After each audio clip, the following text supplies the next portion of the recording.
Good day everyone! Welcome to my channel. This is Hot Sports Balita.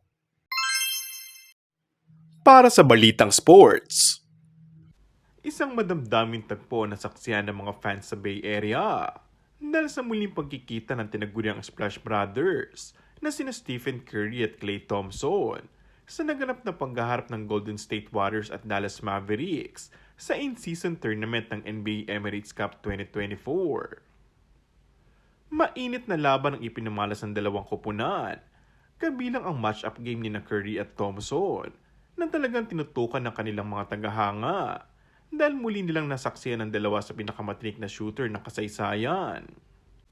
Sa naging laban, ay nakapagtala si Klay Thompson ng 22 points with 6 3 points made, 3 assists, and 4 rebounds, habang si Stephen Curry naman ay mayroong 37 points with 5 3 points made, 9 assists, at 6 rebounds, kabilang ang last 12-point mark ni Curry sa huling bahagi ng fourth quarter upang makuha ang kalambangan ng Warriors kontra Dallas sa final score na 120-117, panalo para sa GSW, at makuha ang kanilang unang panalo sa NBA Emirates Cup.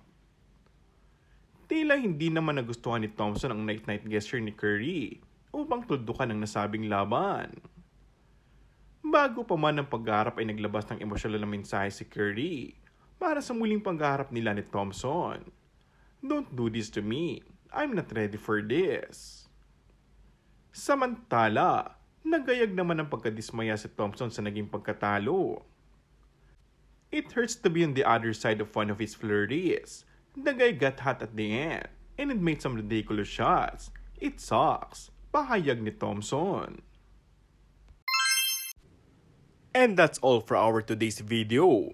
Kung bago ka lang sa aking channel ay mag-subscribe at pindutin na rin ang notification bell. Maraming salamat!